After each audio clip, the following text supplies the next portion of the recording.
শ্ৰদ্ধেয় সংবাদকৰ্মীসকল, আপোনালোক সকলোকে নমস্কাৰ জনাই শ্ৰদ্ধা জনাই আমি আজিৰ সংক্ষিপ্ত যি সংবাদমেল আছে সংবাদমেলত আৰম্ভ কৰিব খুজিছোঁ। আজি আমি BTC ইলেকশ্যন সন্দৰ্ভত এই প্ৰেছ মিট আয়োজন কৰিছোঁ। BTC ইলেকশ্যনত এটা সাংঘাতিক ধৰণৰ ঘটনা ঘটিছে যে BTCৰ যিজন বৰ্তমানৰ chief executive member CEM Pramod Boro ডাঙৰীয়া, যি দীৰ্ঘদিন ধৰি বড়ো জাতীয় সংগঠন আপচুৰ সভাপতি আছিলে, সেই CEM প্ৰমোদ বড়োৱে এইবাৰ নিৰ্বাচনী যি শপতনামা দাখিল কৰিছে, সেই শপতনামাখন এইখন, আৰু যিখন নিৰ্বাচনী শপতনামা দাখিল কৰিছে এই শপতনামাত তেখেতে সম্পূৰ্ণৰূপে ভুল, বিসংগতিপূৰ্ণ আৰু তেখেতৰ সম্পত্তিৰ তথ্য লুকুওৱা এটা সম্পূৰ্ণৰূপে ভুৱা শপতনামা দাখিল কৰিছে। সেইকাৰণে আজিৰ এই সংবাদমেলৰ জৰিয়তে আমি BTCৰ চিফ তথা এইবাৰৰ মানে আপোনাৰ দুটা বিধানসভা সমষ্টিৰ দুটা আপোনাৰ পৰিষদীয় সমষ্টিৰ কেণ্ডিডেট প্ৰাৰ্থী প্ৰমোদ বড়ো সম্পৰ্কে এই সংবাদমেলখন আয়োজন কৰিছোঁ। প্ৰমোদ বড়োৱে তেখেতৰ যিখন নিৰ্বাচনী শপতনামা before the notary public Tamulpur যিখন শপতনামা দাখিল কৰিছে, affidavit to be filled by the candidate along with the nomination paper before the returning officer for election to Bodoland Territorial Council BTC from 28 number Goibari ST Homosti BTC constituency Assam Goibariৰ কাৰণে যিখন আপোনাৰ শপতনামা দাখিল কৰিছে, এই শপতনামা এটা ভয়ংকৰ তথ্য বিকৃত কৰা হৈছে। তো আমি যেতিয়া এই শপতনামা চাইছিলোঁ, তেখেতে যিবিলাক প্ৰপাৰ্টিৰ কথা উল্লেখ কৰিছে, সেই প্ৰপাৰ্টিবিলাকত তেখেতৰ পত্নীৰ পাৰুল ভৰালী যিগৰাকী আছে, তেখেতৰ পাৰুল ভৰালী নামত থকা প্ৰপাৰ্টিৰ বা সম্পত্তিৰ তথ্যবিলাক সম্পূৰ্ণৰূপে ইয়াত লুকুওৱা দেখা গৈছে। তেখেতে কৈছে যে তেখেতৰ নামত 3 বিঘা 10 লেচা কৃষিভূমি আছে পত্নী পাৰুল ভৰালী বড়োৰ নামত, আৰু তেখেতে থকা বুলি কোৱা যিবিলাক কৃষিভূমি তাৰ শপতনামা এনেকৈ দাখিল কৰিছে। ৰঙিয়া ৰাজহ চক্ৰৰ অন্তৰ্গত কছাৰী শোলমাৰী গাঁৱৰ দাগ নম্বৰ 227 আৰু 242 পট্টা নম্বৰ 202 তেখেতৰ কৃষিভূমি আছে বুলি দেখুৱাইছে। দাগ নম্বৰ 390 পট্টা নম্বৰ 202 একেই শোলমাৰী গাঁৱত তেখেতৰ সম্পত্তি আছে বুলি দেখুৱাইছে। দাগ নম্বৰ 227 পট্টা নম্বৰ 202 শোলমাৰী গাঁৱত তেখেতৰ মাটি আছে বুলি দেখুৱাইছে। দাগ নম্বৰ 227 পট্টা নম্বৰ 202 তেখেতৰ প্ৰপাৰ্টি বা মাটি আছে বুলি দেখুৱাইছে। দাগ নম্বৰ 391 পট্টা নম্বৰ 167 তেখেতৰ সম্পত্তি আছে বুলি দেখুৱাইছে, মাটি আছে বুলি দেখুৱাইছে। দাগ নম্বৰ 390 পট্টা নম্বৰ 202 তেখেতৰ মাটি আছে বুলি দেখুৱাইছে। দাগ নম্বৰ 318 পট্টা নম্বৰ 1059 এই মুঠতে এইকেইটা দাগত তেখেতৰ পট্টা আছে বুলি দেখুৱাইছে। 8টা দাগত নহয় 7টা দাগত তেখেতৰ মাটিৰ পট্টা আছে বুলি দেখুৱাইছে। আৰু তেখেতে দেখুৱাইছে যে তেখেতৰ নামত 3 বিঘা 10 লেচা মাটিৰ 3 বিঘা 10 লেচা মাটি পৰিয়ালৰ নামত বা তেওঁৰ পত্নীৰ নামত আছে। কিন্তু ইন দ্য মিন টাইম আমি ৰাইজৰ দলৰ তৰফৰ পৰা এটা এনকুৱাৰী কৰিছিলোঁ যে প্ৰমোদ বড়োৰ একচুৱেলি সম্পত্তি কিমান। আমি আচৰিত হৈছিলোঁ যে এজন ছাত্ৰ নেতাই মাত্ৰ কেইদিনমানৰ আগলৈকে এটা বড়ো জাতীয় সংগঠনৰ সভাপতি আছিলে। সেই ছাত্ৰ নেতাজনে বড়ো জাতীয় এটা সংগঠনৰ ছাত্ৰ নেতা আপোনাৰ আপচুৰ সভাপতি আছিলে। আপচুৰ সভাপতি থাকি তেখেতে কি সাংঘাতিক ধৰণৰ সম্পত্তি তেখেতে নিজৰ নামত কৰিবলৈ সক্ষম হৈছে। ইয়াত পাৰুল কলিতা ভৰালীৰ নামত পাৰুল ভৰালী বড়োৰ নামত যদি ইয়াত 7টা দাগত মাটি থকা 3 বিঘা অশ্লেষা মাটি থকাৰ তথ্য দাঙি ধৰিছে, কিন্তু আমি যেতিয়া তদন্ত কৰিলোঁ, তদন্ত কৰি দেখিলোঁ যে তেখেতৰ নামত আৰু বহু বেছি মাটি আছে। সেই বহু বেছি মাটি থকাবিলাক মই এতিয়া আপোনালোকক এটা এটাকে দেখুৱাম। এইখন হ'ল, আপোনালোকে নিজে চাওক, এইখন হ'ল গাঁৱৰ জৰীফোৱা জমাবন্দীৰ কপি। 4 দাগত মাটি আছে তেখেতৰ। এইটো 1 নম্বৰ। হয়, 2 নম্বৰ তেওঁলোকে একেখন পট্টাত আৰু দেখুৱাইছে 499 ডাঙৰ ৰঙিয়া ৰাজহ চক্ৰৰ অন্তৰ্গত চাহান গাঁৱৰ 56 নং পট্টাৰ 499 নম্বৰ দাগত তেওঁৰ মাটি আছে। তেওঁৰ নামত পট্টা আছে, বৈধ পট্টা আছে। ইয়াতে মাটি তেওঁ থকা বুলি ইয়াতে পট্টা আছে। তাৰ পাছত আমি আৰু যেতিয়া চেষ্টা কৰিছিলোঁ তেতিয়া দেখিলোঁ যে আপোনাৰ ৰঙিয়া ৰাজহ চক্ৰৰ অন্তৰ্গত চাহান গাঁৱৰ 56 নং পট্টাৰ 504 নং দাগত আৰু এটুকুৰা মাটি তেখেতৰ আছে। তাৰ তথ্য এইখন জমাবন্দীৰ কপি। এইখন হ'ল তেখেতৰ মাটিৰ জমাবন্দীৰ কপি। তাৰ পাছত আমি দেখিলোঁ 1085 নম্বৰ দাগত আৰু এটা মাটি আছে। সেইটো হ'ল এইটো মাটি।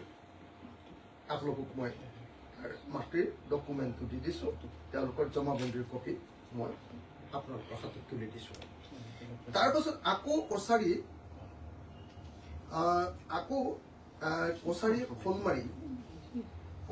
শোলমাৰী গাঁৱৰ 60 নং পট্টাৰ 450 নং দাগৰ 3 কঠা 6 লেচা মাটিৰ আৰু এটা মাটি তেওঁলোকৰ হাতত আছে।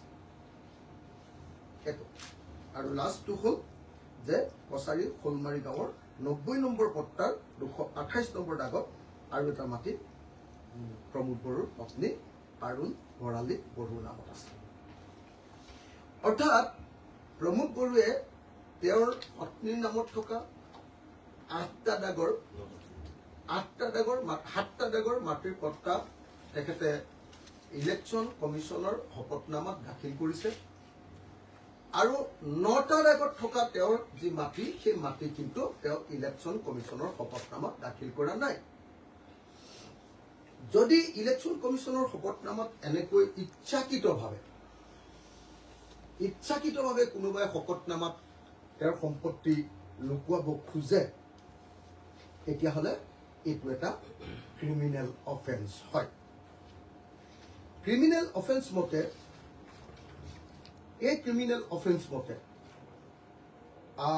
as per section 33 of Representation of the People Act 1951, every candidate is bound to furnish complete details of assets and liability of self, spouse and dependents.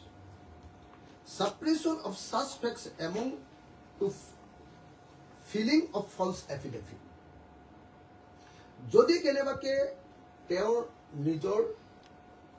পত্নী বা তেওঁৰ পতিৰ অৰ্থাৎ হয় গিৰিয়েকৰ নহলে ঘৈণীয়েকৰ আৰু তেওঁৰ ডিপেণ্ডেণ্ট, তেওঁৰ ওপৰত নিৰ্ভৰশীল কৰি চলা ল'ৰা বা ছোৱালী, এওঁলোকৰ সম্পত্তিৰ সম্পূৰ্ণ তথ্য নিদিয়ে, তেতিয়াহ'লে তেওঁৰ নিৰ্বাচনী শপতনামা ভুলকৈ দাখিল কৰাৰ কাৰণে তেওঁ প্ৰাৰ্থিত্ব নাকচ হ'ব লাগে। সাসপেনশন হ'ব লাগে তো তাৰ পাছত আন্ডাৰ সেকশন 125 এটো as per 33A of Representation of the People Act 1951 under section 125A of the Act such concealment attracts punishment up to the 6 months imprisonment যদি এনেকুৱা ধৰণৰ ক্ৰিমিনেল কাম তেওঁ কৰে তেতিয়া হলে সমাহলে তেওঁৰ জেল হ'ব লাগে ফাইন অর বোথ কেতিয়াবা ফাইন দিয়ে কেতিয়াবা সমাহলে জেল দিয়ে বা দুইটা দিয়ে 6 মাহ জেল আৰু ফাইন দুইটা দিয়ে The nomination of such candidates is liable to be cancelled. তেওঁলোকৰ নমিনেশনখন কেনসেল হ'ব লাগে তেওঁৰ যিখন নমিনেশন দিছে সেইখন বাতিল হ'ব লাগে ডিসকুৱালিফাইড কৰিব লাগে তেওঁ and if elected the election may be declared void by the honorable high court আৰু যদি কেনেবাকে তেওঁ এটো কথা লুকুৱাই যদি ইলেকশনত জিকিও যায় তেতিয়া হলো আৰু পৰৱৰ্তী সময় তেওঁৰ ইলেকশন বাতিল হ'ব লাগে তেওঁ ইলেকশন তেওঁৰ যেটো নিৰ্বাচন এই নিৰ্বাচনটো বাতিল হ'ব লাগে গতিকে আমি the Representation of the People Act 1951 অনুসৰি section 33A অধীনত একেতে এই যে যেটো লুকুৱাইছে তথ্য লুকুৱাইছে তেওঁৰ পত্নীৰ নামত থকা 9টা মাটিৰ ডাগৰ মাটিৰ তথ্য লুকুৱাইছে 1 নম্বৰ 2 নম্বৰ সেই তথ্য লুকুৱাৰ ফলস্বৰূপে সেই একেখন নাম the Representation of the People Act 1951 or section 125A অধীনত তেওঁৰ নমিনেশন কেনসেল কৰিবৰ কাৰণে তেওঁৰ নমিনেশন বাতিল কৰিবৰ কাৰণে আমি নিৰ্বাচন আয়োগৰ ওচৰত দাবী উত্থাপন কৰিছো আৰু তেওঁ অনতি বিলম্বে তেওঁ কেণ্ডিডেটছাৰ কেনসেল কৰি তেওঁ নমিনেশন বাতিল কৰাৰ ব্যৱস্থা কৰিবৰ কাৰণে দাবী উত্থাপন কৰিছো আৰু যদি সেইটো নকৰে তেতিয়া হলে আমি নিজে গুৱাহাটী হাইকোৰ্টত প্ৰমোদ বড়োৰ বিৰুদ্ধে গুৱাহাটী হাইকোৰ্টৰ দ্বাৰস্থ হ'ম বুলি ঘোষণা কৰিছো ইতিমধ্যে ৰাইজৰ দলে তিনিটা ঠাইত প্ৰমোদ বড়োৰ এগেইনষ্টত আমি লিখিতভাৱে কমপ্লেইন দাখিল কৰিছো প্ৰথমটো হ'ল ডিস্ট্ৰিক্ট কমিশনাৰ কাম ৰিটাৰ্নিং অফিচাৰ তামুলপুৰ ডিস্ট্ৰিক্ট আমি তামুলপুৰত য'ত তেওঁ কেণ্ডিডেট হয় সেই কেণ্ডিডেটৰ যিখন জিলা সদৰ তাৰ ৰিটাৰ্নিং অফিচাৰ বা ডিচিপি তেখেতৰ ওচৰত আমি কমপ্লেইন ইতিমধ্যে লিখিতভাৱে দাখিল কৰিছো নাম্বাৰ 1 নাম্বাৰ 2 আমি কমিশনাৰ ষ্টেট ইলেকশন কমিশনৰ হাতত ইতিমধ্যে কমপ্লেইন দাখিল কৰিছো কমিশনাৰ ষ্টেট ইলেকশন কমিশনৰ হাতত ইতিমধ্যে আমি কমপ্লেইন দাখিল কৰিছো তৃতীয় বস্তুটো হ'ল যে তদুপৰি chief electoral officer Assam office of the chief electoral officer Assam Janata Bhawan Dispur Guwahati অৰ্থাৎ সেন্ট্ৰেল গভৰ্নমেন্টৰ পৰা আমাৰ ষ্টেট গভৰ্নমেন্টৰ যিজন মানে ষ্টেটৰ যিজন আটাইতকৈ ডাঙৰ নিৰ্বাচন বিষয়া চিফ ইলেক্টৰেল অফিচাৰ তেখেতৰ হাততো আমি এই তথ্য ইতিমধ্যে দাখিল কৰিছো আৰু এখেতৰ প্ৰমোদ বড়ো ডাঙৰীয়াৰ নমিনেশন বাতিল কৰিবৰ কাৰণে আমি দাবী জনাইছো এতিয়া আমি আপোনালোকক জনাব খোজো সো প্ৰমোদ বড়ো আজি দুদিন মানৰ আগলৈকে মাত্ৰ দুদিন মানৰ আগলৈকে তেখেতে আছিলে বড়ো ছাত্ৰ সন্থা সদৌ বড়ো ছাত্ৰ সন্থাৰ সভাপতি তো এই প্ৰমোদ বড়োৱে CEM হোৱাৰ পাছত অৰ্থাৎ BTAD অঞ্চলৰ মুখ্য কাৰ্যবাহী আপোনাৰ কি কয় সদস্য হোৱাৰ পাছত CEM হোৱাৰ পাছত 2023 চনৰ 1 ডিসেম্বৰ আৰু 2024 চনৰ 22 জানুৱাৰীত এই দুইটা মাটি কিনিছে এই 9টা মাটি কিনিছে তাৰমানে CEM হোৱাৰ পাছত তেওঁ 9টা ঠাইত নতুনকে মাটি কিনিছে 9টা ঠাইত মাটি কিনিছে তাৰে 2023 চনৰ 1 ডিসেম্বৰত আৰু 2024 চনৰ 22 জানুৱাৰী তেওঁৰ পত্নীৰ নামত 9টা ঠাইত মাটি ক্ৰয় কৰাৰ তথ্য আমি ইতিমধ্যে লাভ কৰিছো। ইতিমধ্যে ৰাইজৰ দলে তেওঁ বিভিন্ন ঠাইত কৰা সা সম্পত্তিৰ তদন্ত আমি কৰি আছো। আমি খবৰ পাইছো যে তেওঁ দিল্লীতো যথেষ্ট পৰিমাণৰ সম্পত্তি কৰিছে।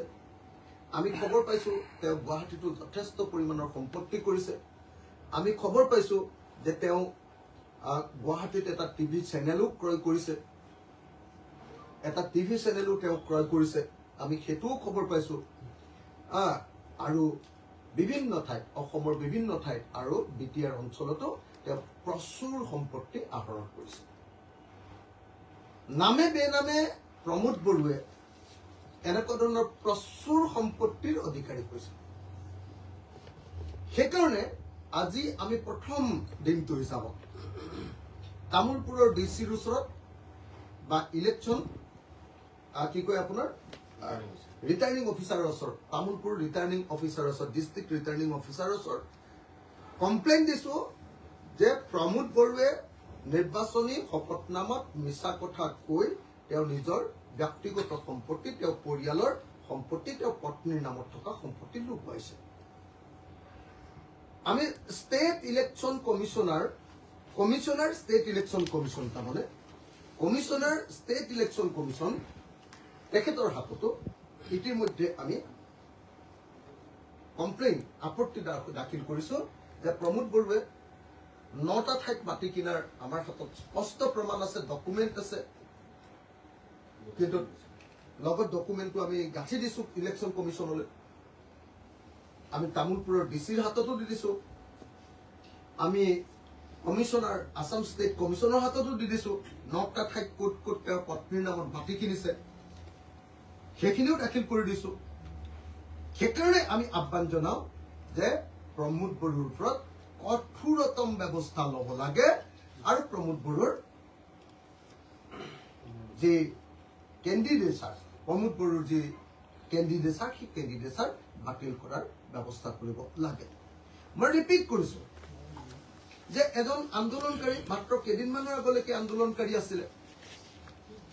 আজি 5 বছৰ হৈছে তেওঁ এটা সংগঠন ত্যাগ কৰা। সেই সংগঠন ত্যাগ কৰাৰ পাছত আমাৰ হাততে 9টা জাগাৰ মাটি ক্ৰয় কৰা 2023 আৰু 2024 চনত 2023 আৰু 2024 চনত মুখ্য কাৰ্যবাহী সদস্য হিচাপে মাটি ক্ৰয় কৰাৰ তথ্য আমাৰ হাতত আহি পৰিছে। তদুপৰি তেখেতৰ গোটেই বিটিআৰ অঞ্চলত অনেক সা সম্পত্তি, গুৱাহাটীত অনেক সা সম্পত্তি, গুৱাহাটীত এটা টিভি চেনেল ক্ৰয় কৰাৰ তথ্য আৰু দিল্লীত অনেক সা সম্পত্তি কৰাৰ খবৰো আমাৰ হাতত আহিছে আৰু তাৰ ওপৰত ৰাইজৰ দলে কাম কৰি আছে। এজন ছাত্ৰ নেতা আছিলে, তেখেতক আমি যথেষ্ট সন্মান কৰিছিলো। এজন ছাত্ৰ নেতা আছিলে যিজনে বড়ো জাতিৰ মুক্তিৰ কাৰণে কাম আগবঢ়াই লৈ গৈছিলে। কিন্তু বড়ো জাতিৰ মুক্তিৰ কাৰণে কাম আগবঢ়াই লৈ যোৱা মানুহজনে দিল্লীৰ লগত যিদিনা সম্পৰ্ক কৰিবলৈ সক্ষম হ'ল, দিল্লীৰ গৃহ বিভাগৰ লগত যেতিয়া যোগাযোগ কৰিবলৈ সক্ষম হ'ল আৰু অসমৰ মুখ্যমন্ত্ৰীৰ সৈতে যেতিয়া ঘনিষ্ঠতা বৃদ্ধি কৰিলে, তেতিয়াৰ পৰা আমি দেখিলো যে তেখেতে বড়ো ৰাইজৰ অধিকাৰৰ প্ৰশ্নটো এৰি দিলে। বড়ো ৰাইজৰ অধিকাৰ, বড়ো স্বায়ত্তশাসিত পৰিষদৰ যিটো লিগেলি পোৱা যি অধিকাৰ, সেই অধিকাৰবিলাক হিমন্ত বিশ্ব শৰ্মা আৰু আপোনাৰ অমিত শ্বাহৰ হাতত এৰি দিলে। বড়ো ৰাইজৰ অধিকাৰ কমাই দি বড়ো ৰাইজক বিপদত পেলালে আৰু এই সুযোগত তেওঁ কোকৰাঝাৰ, বিটিএডি, গুৱাহাটী আৰু দিল্লী বিভিন্ন ঠাইত তেওঁ মাটি বাৰী অন্যান্য সম্পত্তি ক্ৰয় কৰিবলৈ ধৰিলে। মাত্ৰ 5 বছৰৰ ভিতৰত এটা টিভি চেনেল, স্বয়ং সম্পূৰ্ণ ডাঙৰ টিভি চেনেল এটা ক্ৰয় কৰিব পৰাটো কিমান টকাৰ কথা আপোনালোকে নিজে ভাবক। স্বয়ং সম্পূৰ্ণ ডাঙৰ টিভি চেনেল এটা ক্ৰয় কৰিব পৰাটো প্ৰমোদ বড়োৰ কাৰণে কিমান ডাঙৰ পইচা থাকিলে সেইটো কৰিব পাৰিব আপোনালোকে নিজে ভাবক।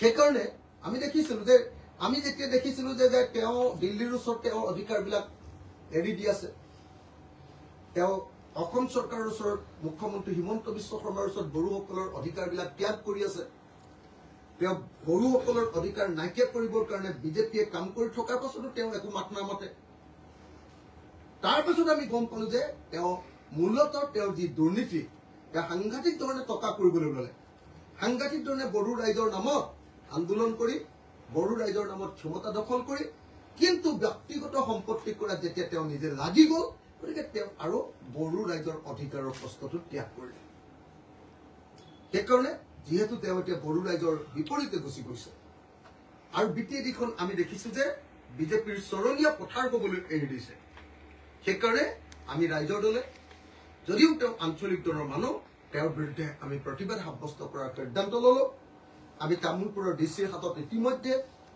আমাৰ স্মাৰকপত্ৰ দাখিল কৰিছো কমিশনাৰ আসাম ষ্টেট কমিশনৰ হাতত ইতিমধ্যে আমাৰ স্মাৰকপত্ৰ দাখিল কৰিছো আৰু চিফ ইলেকশ্যন অফিচাৰ